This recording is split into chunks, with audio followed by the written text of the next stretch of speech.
Alexander the Great ruthlessly built the largest empire the Western world had ever seen by the time he was 32. He towered over the former powers of Athens and Sparta, conquered empires in Persia and Egypt, and ventured so far as the Hindu Kush of present-day India.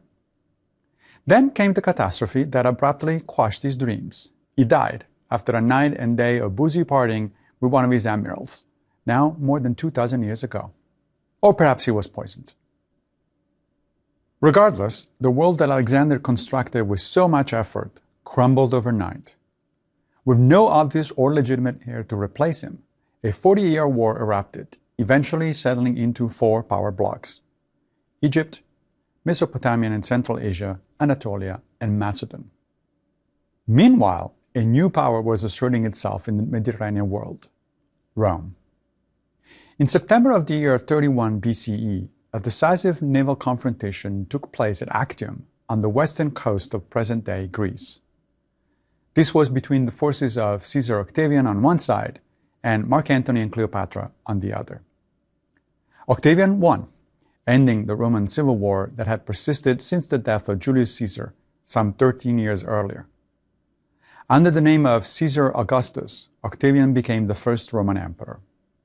And he imposed what became known as the Pax Romana, the Roman peace, throughout what would be the 40 years of his reign and beyond. The time span bracketed by the death of Alexander and the Battle of Actium is known as the Hellenistic period. It saw the sudden flourishing of a number of philosophies, including Epicureanism, Cyrenaism, Cynicism, Peripateticism, Skepticism, and Stoicism. It may be no coincidence that the people of this era were interested in practical philosophy, given that their world had been turned upside down by events they had no hope of influencing, let alone controlling. Something similar can be said for the origin of Buddhism in the 5th century BCE, and for the success of Confucianism at about the same time. To help us situate Stoicism among its rivals and influencers, let's take a look at the major Hellenistic or Greek schools of thought. Perhaps the best way to do so is to begin with a question they all attempted to answer: what constitutes a good human life? The Greek term for such a life is eudaimonia, often translated very badly as happiness. Happiness is a rather vague term and might simply refer to a temporary state of elation, as in, I'm happy to see you, or I'm happy there will be gelato for dessert. It can also refer to a state of contentness with one's life, as in, I'm happy about how my career is developing, or I'm happy to have married my wonderful wife. Eudaimonia means something closer to the latter, a state of contentness, and is a bit more accurately translated as flourishing. In my opinion, the best rendition is even broader than that: a life worth living. Hellenistic philosophers, all of whom were inspired by or reacting to the classical Greek scholar Socrates, came up with a number of answers to the question of what makes for a eudaimonic life. The Cyrenaics, a school founded by Aristippus of Cyrene, thought that physical pleasure was the chief good, so long as we pursue it in a virtuous manner. That is, with temperance so that we own the pleasure and are not its slaves, and with justice so that we do not harm others. The Cyrenaics' close cousins, the Epicureans, named after the founder of the sect, Epicurus of Samos, also went in for pleasure. But they recognized the importance and even preeminence of mental, not just physical pleasures. Moreover, the Epicureans' chief good was a life without pain, physical or emotional. That's why Epicurus kept telling people that God does not concern himself with human affairs, and that fearing death is irrational, since stories about the afterlife are fantasies concocted by priests to keep a hold on the rest of us. The so-called academic skeptics, by contrast, went a completely different route. They were called academic because they represented a phase in the development of a school founded earlier by Plato, known as the Academy. The academic skeptics thought the chief good was to achieve a state of ataraxia, or mental tranquility, and that the only way to get there was to suspend our judgment about things. Since the academic skeptics maintained that there is no such thing as human knowledge, only opinion, a direct and rational route to eudaimonia was to avoid attaching oneself to any particular opinion. Why invest emotionally in a notion that, after all, may very well turn out to be wrong? Then we have the three virtue-based philosophies: peripateticism, cynicism, and Stoicism. I think the best way to understand the virtue-based philosophies, and in particular to see how Stoicism relates to the other two, is to think of them as being aligned along a spectrum, with peripateticism on one end, cynicism at the other, and Stoicism somewhere in the middle. The most commonsensical position was that of the peripatetics, the followers of Aristotle, so called because he used to teach his students while walking around his school, the Lyceum. For Aristotle, the eudaimonic life must be guided by virtue, but it also requires certain external goods, such as a bit of wealth, education, health, and even good looks. Having plenty of these qualities while lacking virtue does not make for a eudaimonic life. Still, being virtuous is also insufficient by itself, because human flourishing requires a certain degree of material comfort. As I said, this is all eminently commonsensical. But common sense isn't necessarily a positive in philosophy. Enter the cynics, a word that in ancient Greek meant dog-like due to their minimalist and in-your-face lifestyle. The cynics believed that virtue is both necessary and sufficient for a eudaimonic life, and that externals get in the way.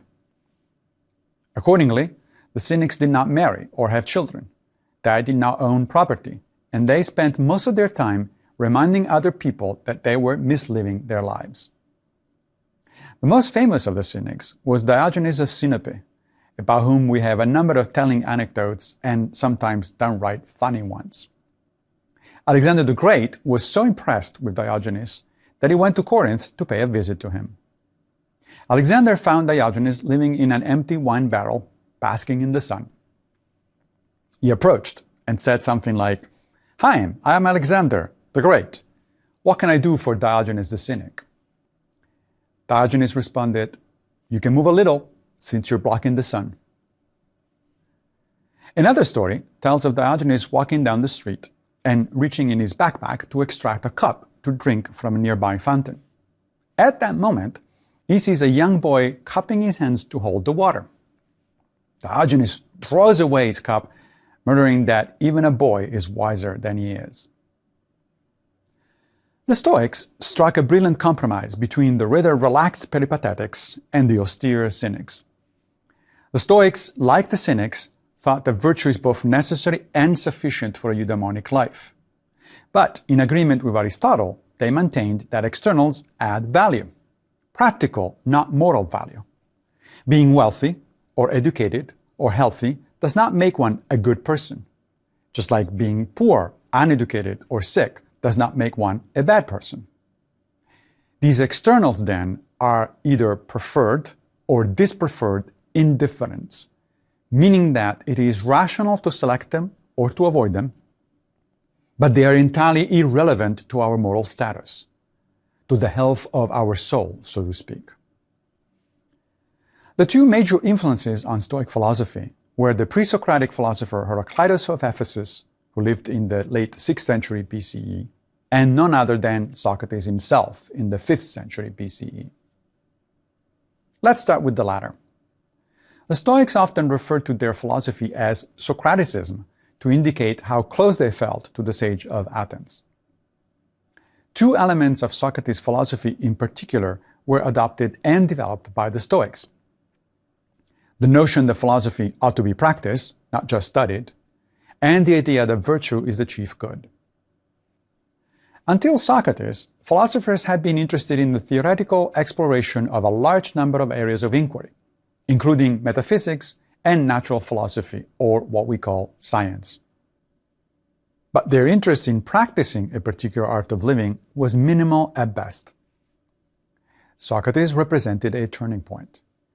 He spent most of his life within the walls of Athens, talking to whoever will listen, inquiring whether they knew what they were talking about when they used words such as justice, piety, and the like. Socrates lived an ethical life, paying attention to what he was doing and why, and trying to be the best human being he could be.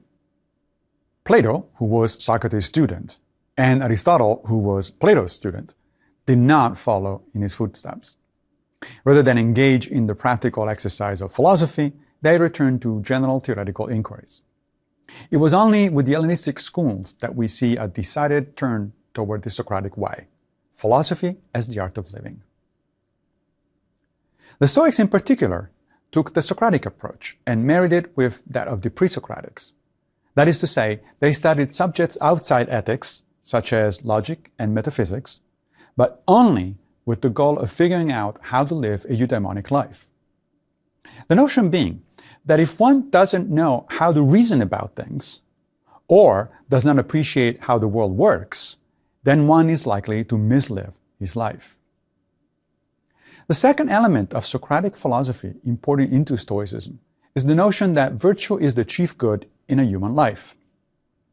We find this idea developed in the Platonic dialogue known as the Euthydemus, where Socrates confronts two sophists, Euthydemus and his brother, Dionysiodorus. In the dialogue, Socrates talks about wisdom, but the Stoics, and arguably Socrates himself, equated a wise person with a virtuous one. So I will use the terms interchangeably. Socrates, while addressing Euthydemus and Dionysiodorus, explained that wisdom is all that matters because wise people excel at anything they do. Happiness, Socrates claimed, derives not from having external goods like money or property or even knowledge, but rather from using those things wisely. In fact, Socrates believed that some external goods actually can get in the way of a eudaimonic life. He argued that if we spend our lives pursuing wealth or fame rather than trying to become better human beings, we will become distracted from what really matters. Think of it this way. Virtue is the chief good because it is the only thing that can never, by definition, be used for ill. Moreover, virtue is the very thing that allows us to make good use of everything else that comes our way. A much earlier influence on Stoicism, and of a very different kind, was the pre-Socratic Heraclitus of Ephesus in modern Western Turkey. Heraclitus is perhaps most famous for having said that one cannot step into the same river twice. Why on earth would that be? Because the river, like everything else in the universe, is constantly changing, and therefore will not be the same today as it was if you stepped in it yesterday or 5 minutes ago. This approach regards dynamic change, and not static objects, as the fundamental aspect of reality. Nowadays, it is called process metaphysics. It happens to be in line with the latest research in fundamental physics. The Stoics developed their own metaphysics on the basis of Heraclitus' insight, and used this notion of the impermanence of things as a way to counter our natural tendency to resist change. As the Stoic philosopher Marcus Aurelius puts it in the Meditations, "Is any man afraid of change? What can take place without change? What then is more pleasing or more suitable to the universal nature? And can you take a hot bath unless the wood for the fire undergoes a change? And can you be nourished unless the food undergoes a change? And can anything else that is useful be accomplished without change? Do you not see, then, that for yourself also to change is just the same and equally necessary for the universal nature?" Now that we have a better sense of how Stoicism fits with the other Hellenistic schools and of its philosophical roots in Socrates and Heraclitus, let's look at how Stoic philosophy evolved over time. The term Stoicism, to restate the basics, comes from the fact that the founder of this school of thought, Zeno of Citium, used to gather his followers in a public space called the Stoa Poikile, or painted porch. Stoa, or porch, became a standard way to refer to the school. The second head of the Stoa was Cleanthes of Assos, who was an impoverished boxer who worked as a water carrier by night in order to study philosophy by day.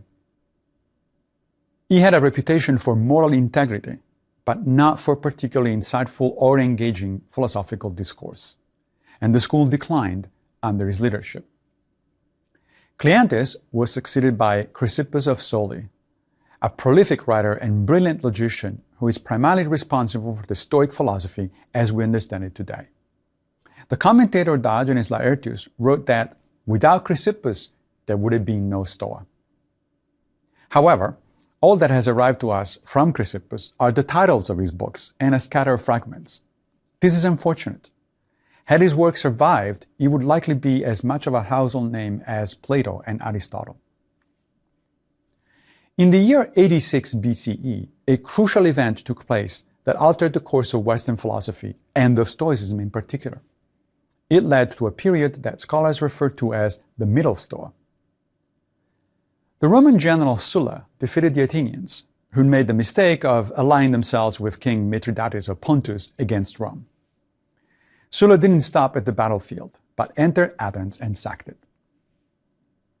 One of the outcomes of the Athenian defeat was a diaspora of philosophers to other places in the Mediterranean, including Alexandria of Egypt, the Greek island of Rhodes, and Rome itself.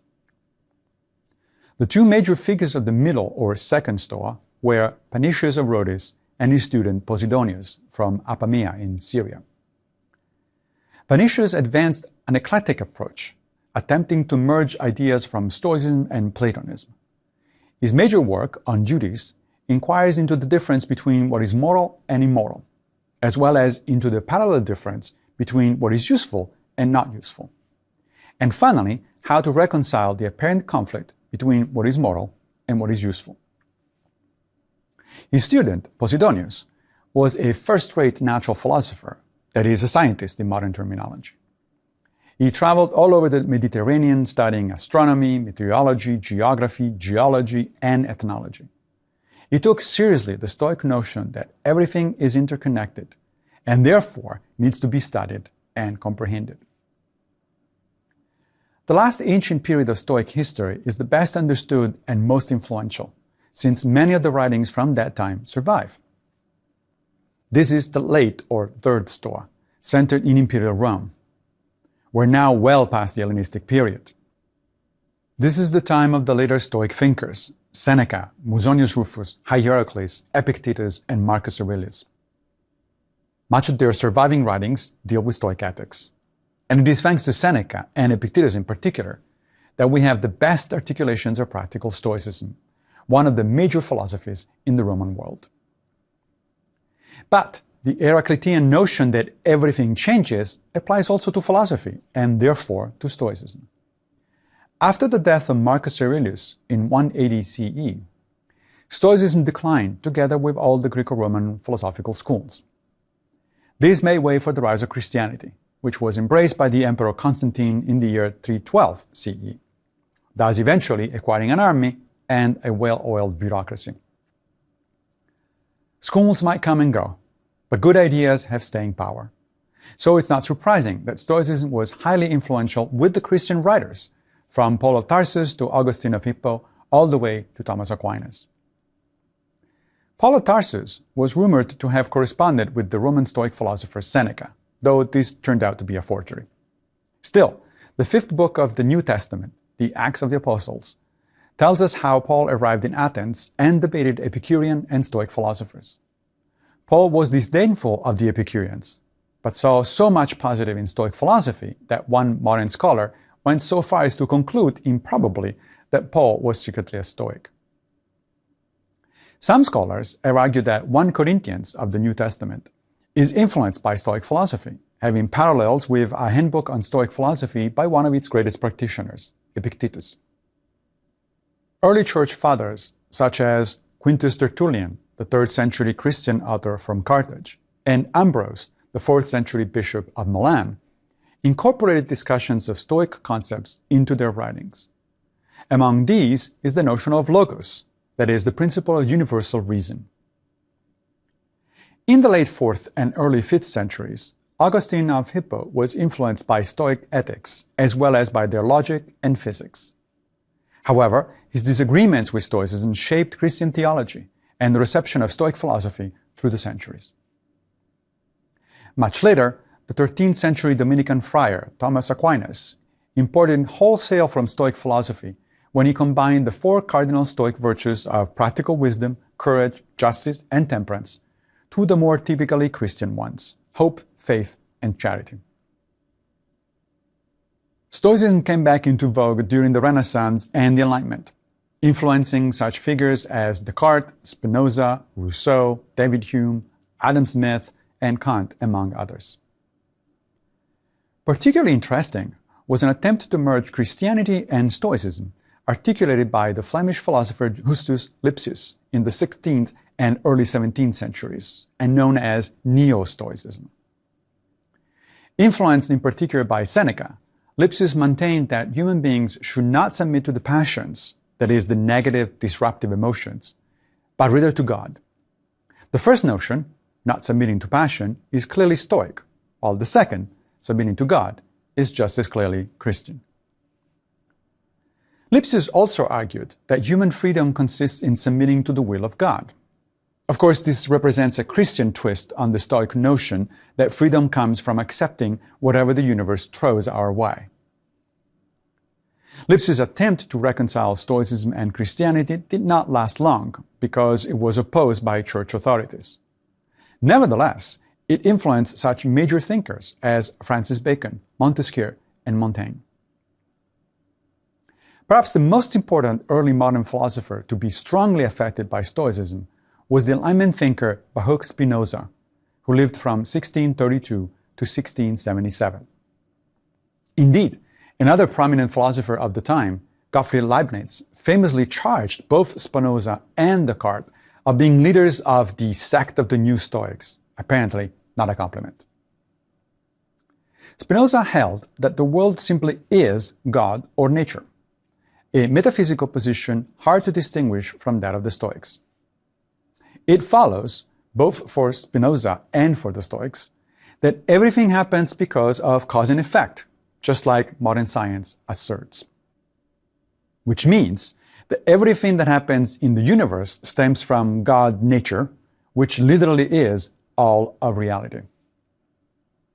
Spinoza and the Stoics disagreed on some things. For instance, Spinoza credited God with infinite attributes and extension, while for the Stoics, everything is finite, including nature itself. Nevertheless, when it comes to practical conclusions, Spinoza and the Stoics agreed that the key to human happiness and freedom is to accommodate one's mind to the way the world works, and not to engage in wishful thinking about how we would like the world to be.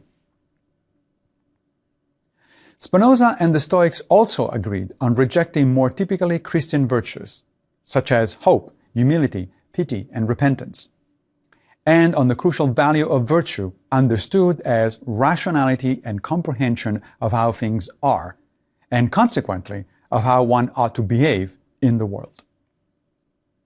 Here Spinoza was at his most Stoic, as he states in his philosophical masterpiece, Ethics. Human power is very limited and infinitely surpassed by the power of external causes. So we do not have an absolute power to adapt things outside us to our use.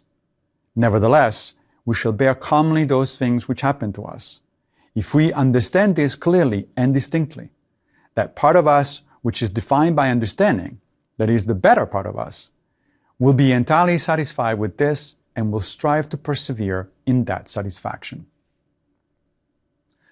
The Anglican bishop Joseph Butler was a major 18th century figure influenced by the Stoics. He based his whole approach to ethics on the study of human nature, just as the Stoics had done. Butler thought that human beings are naturally inclined to virtue. In his book, The Analogy of Religion, Natural and Revealed to the Constitution and Course of Nature, he wrote that our character is put in our own power and is therefore accountable for any disorder or violation of it. Our character is naturally prosocial, and we can work on improving it. And that is, in a nutshell, what moral responsibility comes down to: working on ourselves to become better human beings.